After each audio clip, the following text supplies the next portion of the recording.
उस चैनल ने उसको प्ले भी नहीं किया। हमारे चैनल के साथ उस तरह का कोई इस तरह का शब्द का प्रयोग करता तो मैं तो उस पर मुहिम कर देता।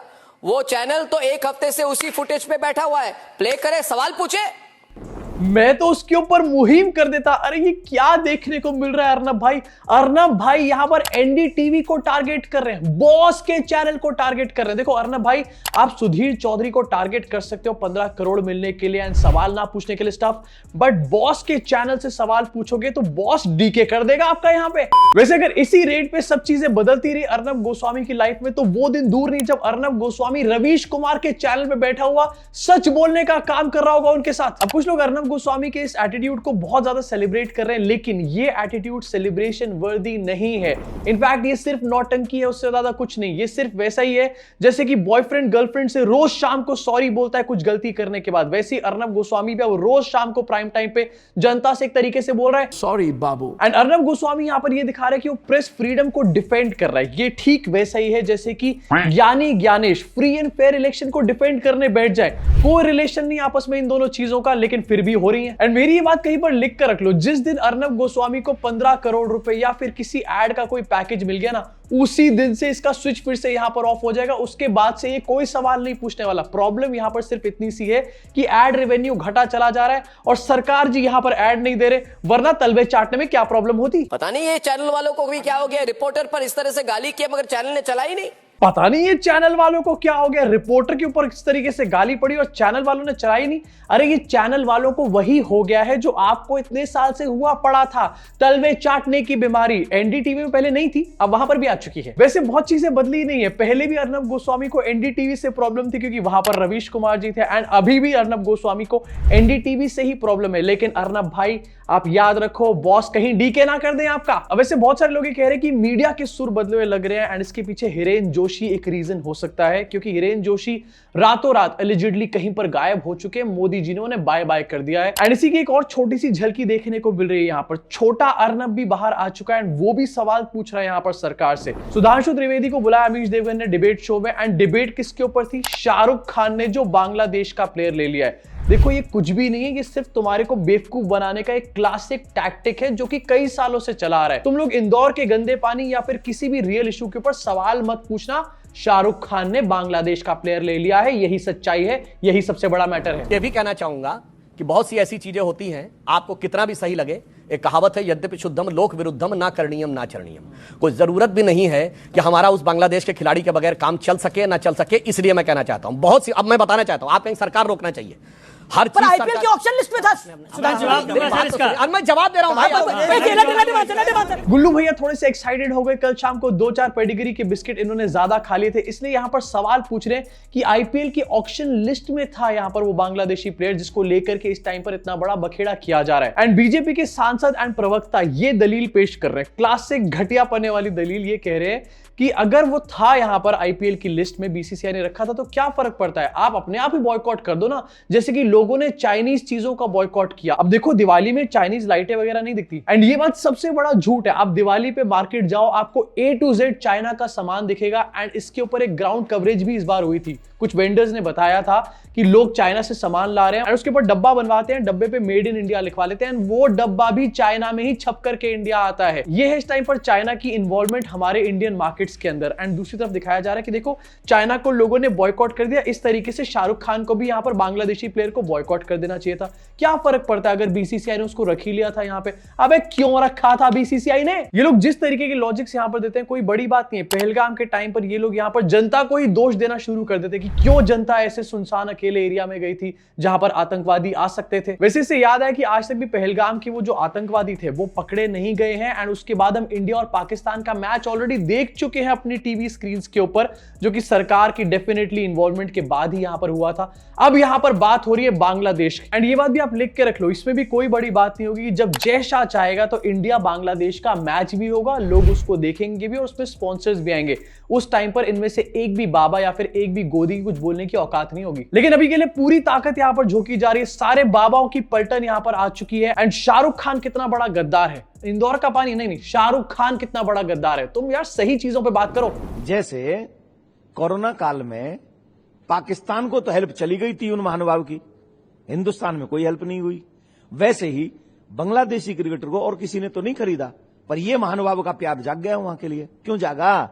अब बाबा ये बात बार बार रिपीट मोड पे बोल रहा है एंड इनके भक्त एंड बहुत सारे लोग इस बात को सच मान भी चुके होंगे। चलो इस बात का थोड़ा सा फैक्ट चेक भी यहां पर कर लेते हैं। बाबा यहां पर कह रहे कि शाहरुख खान ने पाकिस्तान को कोरोना के टाइम पे हेल्प करी लेकिन इंडिया को हेल्प नहीं गई। आपको दिखाना चाहता हूं, पाकिस्तान को शाहरुख खान ने हेल्प करी थी, ये एक बहुत बड़ा रूमर था एंड बकायदा इसका फैक्ट चेक हिंदुस्तान टाइम्स में यहां पर छपा था। एंड क्या शाहरुख खान ने इंडिया को डोनेट किया था कोरोना के टाइम पर, आपको ये भी दिखाना चाहता हूं। शाहरुख खान की कंपनी रेड चिलीज एंटरटेनमेंट, इनका ट्वीट है 2 अप्रैल 2020 का एंड इसमें लिस्ट है कि शाहरुख खान ने कहां डोनेशन किया। सबसे पहले पीएम केयर्स फंड में शाहरुख खान ने डोनेशन किया है। शाहरुख भाई क्या चल रहा है यार, पीएम केयर्स फंड में क्यों डोनेट कर रहे हो आप? यहां तो ये भी गड़बड़ निकल आई है। लेकिन इसको दिखाकर देवकीनंदन ठाकुर से एक क्वेश्चन पूछना चाहिए कि पीएम केयर्स फंड में शाहरुख खान ने डोनेशन दिया, क्या वो इंडिया की तरफ डोनेशन नहीं था? क्या कोविड के टाइम पर ये इंडिया की हेल्प नहीं थी?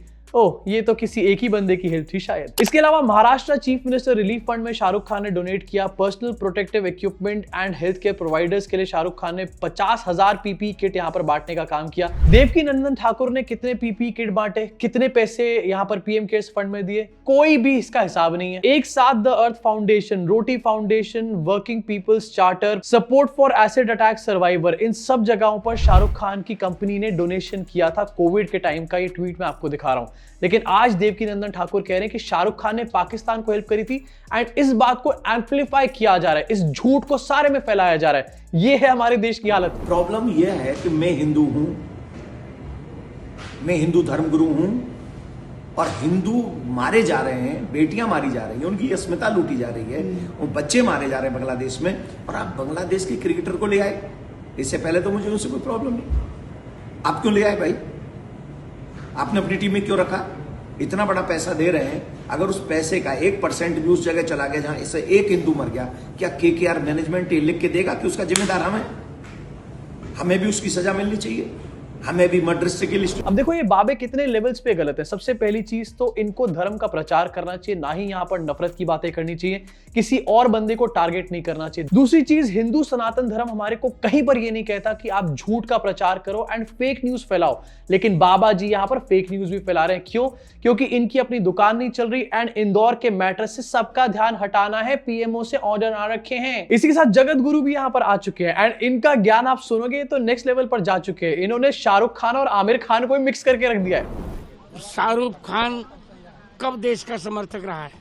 उसकी पत्नी कह रही थी यहाँ भारत में घुटन होती है, वो कब देश का समर्थक रहा है? अरे वो शाहरुख खान की बीवी नहीं थी वो शाहरुख खान की बीवी, वो आमिर खान की वाइफ थी, जिन्होंने यहाँ पर इंटॉलरेंस की बात करी थी। उसके ऊपर काफी ज्यादा डिबेट भी छिड़ी थी। मतलब एक बंदे की बीवी ने कोई बात बोली है, उसको दूसरे बंदे की बीवी की बात बना दिया, दोनों को बॉयकॉट कर देंगे। यहाँ पे तालियां हो जाए इनके लिए। कब देश का समर्थक रहा है? ये बहुत बड़ा अनुचित हो रहा है। बांग्लादेश को खेल में बुला रहा है, वो हमारा आदर्श नहीं है।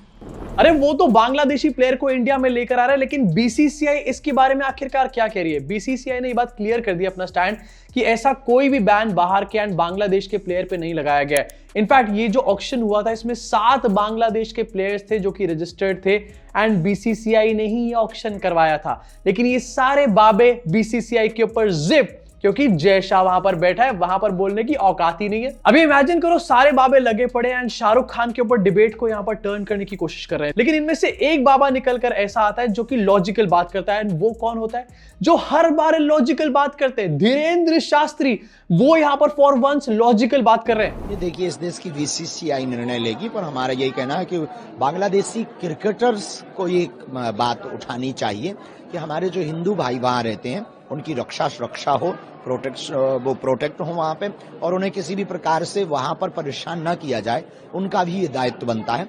खेल है, खेल में नियम नहीं होते, खेल के अपने नियम होते हैं और खेल पर कोई ऐसा लागू नहीं होता है। पर हम खेल के साथ ये कहेंगे कि राष्ट्र के लिए और समाज के लिए वो कुछ बोलें। तो Dhirendra Shastri is very smart. Actually में इनको पता है कि इंडिया पाकिस्तान का अगर मैच हो गया था पहलगाम के बाद एंड इंडिया पाकिस्तान की इतने सारे क्लैश के बाद, तो डेफिनेटली इंडिया बांग्लादेश का कभी भी मैच करवा सकते हैं जय शाह, एंड उस टाइम पर मैं अपनी बात को पलटूंगा। उससे अच्छा अभी ही यहाँ पर डिप्लोमेटिक स्टैंड ले लो। मुझे तो लगता है मोदी जी से better foreign policy Dhirendra Shastri की है। इनको बना दो यहाँ पर प्रधानमंत्री। इनफैक्ट धीरेन्द्र शास्त्री यहाँ पर ये भी कह रहे हैं ये बीसीसीआई का डिसीजन है, एंड एक्चुअली में भाई ये बीसीसीआई का डिसीजन है। जो लोग इसको ये कह रहे हैं कि ये शाहरुख खान की गलती है and boycott Shahrukh Khan, I think उससे बड़े बेवकूफ और कोई नहीं हो सकते हमारे देश में, एंड उससे ज्यादा बेवकूफ बनाने वाले भी कोई नहीं हो सकते। इतने सब बखेड़े के बाद अब न्यूज ये आई है कि बीसीसीआई ने केकेआर को उस प्लेयर को रिलीज करने के लिए बोल दिया, यानी कि वो प्लेयर अब नहीं खेलेगा केकेआर की तरफ से। एंड आई होप इससे एटलीस्ट अब जो बांग्लादेश के हिंदू है वो सेफ हो जाएंगे, या फिर एटलीस्ट इसके बाद मोदी जी कुछ बोल लेंगे बांग्लादेश के हिंदूज के ऊपर। एंड इससे भी ज्यादा मैं अब ये होप करता हूँ कि अब एटलीस्ट हम रियल इश्यूज के बारे में बात करेंगे, इंदौर के वाटर क्राइसिस के बारे में जैसे। इसी के साथ आगे बढ़ना चाहता हूँ, अगली न्यूज के बारे में बात करना चाहता हूँ। दिल्ली के एनवायरमेंट मिनिस्टर ने ये कहा है कि इस साल पोल्यूशन पिछले कुछ सालों में सबसे कम रहा है। ये कौन सी दुनिया में जी रहे हैं यार ये लोग। Delhi recorded best air quality in 8 years in 2025। Manjinder Singh Sirsa. कब हुआ ये सर? हमारे को पता नहीं चला, क्योंकि हमारे फेफड़ों में जो जा रहा था वो 700+ AQI था, लेकिन सिरसा जी के हिसाब से हमारे फेफड़ों में जो जा रही थी वो डायसन एयर प्यूरिफायर की हवा थी। वैसे मुझे लग रहा है मनजिंदर सिंह सिरसा अपने ऑफिस की यहाँ पर बात करें, क्योंकि कुछ दिन पहले इनके ऑफिस की एक फोटो आई थी जिसमें डायसन का एयर प्यूरिफायर रखा हुआ था। 50-60 हजार रुपए का आता है भैया, आम आदमी सोच भी नहीं सकता। इनके कमरे में से लेके गए थे क्या सैंपल? अभी तक तो डॉक्टर्स का ये कहना था कि जो पोल्यूशन है इससे आपके लंग्स खराब होते हैं, लेकिन सिरसा जी के बयान को देखने के बाद मुझे ये लगता है कि लंग्स नहीं, दिमाग भी खराब हो जाता है। AQI सबसे कम रहा है। इनफैक्ट अगर यहां पर कोई कंपटीशन हो पिनोकियो का और सिरसा जी का, तो सिरसा जी की नाक पिनोकियो से भी लंबी चली जाएगी। इतना झूठ बोलेंगे, बैक टू बैक झूठ बोलेंगे, एयर क्वालिटी सबसे अच्छी कर देंगे। अब एक्चुअली में ये स्टेटमेंट इसलिए आया इस टाइम पर क्योंकि पिछले 1-2 दिन से दिल्ली की हवा में थोड़ी सी बेटरमेंट देखने को मिल रही है, एंड इसका सबसे बड़ा रीजन है कि नॉर्थ वेस्ट से इस टाइम पर बहुत तेज हवाएं चल रही हैं। अब पिछले 2 दिन से तो ये हवाएं चल रही हैं, एंड अगले 2 दिन तक भी ये हवाएं यहां पर चलती रहेंगी, जिसकी वजह से पोल्यूशन जो है वो दिल्ली से आगे बढ़ रहा है। एंड यही रीजन है कि AQI थोड़ा सा कम हो गया। लेकिन आज सुबह भी दिल्ली का AQI 400 के आसपास ही था। सिरसा जी वहां पर बोल रहे हैं कि पोल्यूशन कम हो गया, अगले दिन सुबह ही 400 AQI हो गया। ये क्यों बोलते हैं ऐसी बातें? अगले दिन और पॉल्यूशन हो जाता है। इनफैक्ट कल का CPCB का आंकड़ा है 321 AQI था, एंड सिरसा जी के हिसाब से पॉल्यूशन तो है ही नहीं। अब सिरसा जी का यहाँ पर जो स्टेटमेंट है वो बेसिकली इसलिए क्योंकि दिल्ली के जो अलग अलग पॉल्यूशन मॉनिटरिंग सिस्टम है उनके आसपास पानी छिड़का जाता है, एंड वो फेक नंबर्स आपको दिखाए जाते हैं। रियल नंबर सोशल मीडिया पे बहुत सारे यूजर्स शेयर करते हैं, एंड 700-800 कोई बहुत बड़ी बात नहीं होती यहाँ पर, लेकिन सरकारी नंबर 300-400 से ऊपर नहीं बढ़ रहे। मतलब एक तो पॉल्यूशन को कर्ब नहीं कर पा रहे, दूसरी तरफ सच्चे आंकड़े भी ये लोग नहीं बताते, मल्टीपल लेवल पर झूठ आपसे बोले जा रहे हैं। एंड आप बिल्कुल भी टेंशन मत लो, ये ठीक वैसे ही जैसे कि इंदौर में हुआ है। सीवेज का पानी म्युनिसिपल पाइपलाइन में घुस गया, एंड उस वजह से लोगों की मृत्यु हो गई। अल्टीमेटली इस पॉल्यूशन से भी किसी ना किसी की जान जरूर जाएगी, एंड उस टाइम पर ज्यादा हल्ला गुल्ला मत करना, क्योंकि आपने तो हिंदू मुसलमान पे वोट किया था। बट इमेजिन करो कितनी बड़ी आयरनी है, यहाँ पर सिरसा के ऑफिस में एयर प्यूरिफायर लगा है डायसन का, 50,000 रुपए कम से कम का एयर प्यूरिफायर। ये एयर प्यूरिफायर आपके और मेरे टैक्स पेयर के पैसे से लगा होगा। टैक्स पेयर के पैसे से नेता मंत्री अच्छी हवा सूंघ रहे हैं, अच्छा पानी पी रहे हैं, मिनरल वाटर पी रहे हैं, लेकिन उसी टैक्स पेयर के पैसे से आप और मेरे जैसे लोग साफ हवा एंड साफ पानी को एक्सेस नहीं कर सकते। इससे बड़ा जोक हमारे ऊपर कुछ नहीं हो सकता। अब इसी के साथ इस वीडियो को यही खत्म करना चाहूंगा। आपका क्या सोचना है इसके बारे में जो मैंने अभी बोला? नीचे कमेंट सेक्शन में अपनी भड़ास को पूरी तरीके से निकाल डालो, क्योंकि अगर कहीं और जाके अपनी भड़ास निकालोगे तो कोई गारंटी नहीं है सरकार उठा के जेल में ही ना डाल दे। इसी के साथ अगर आपको ये वीडियो पसंद आए तो लाइक का बटन जरूर दबाना, जिससे कि सच्चाई और लोगों तक पहुंचे। YouTube के एल्गोरिदम्स इसी तरीके से काम करते हैं। मैं मुलाकात करूंगा आप सब लोगों से इस चैनल के अगले वीडियो में।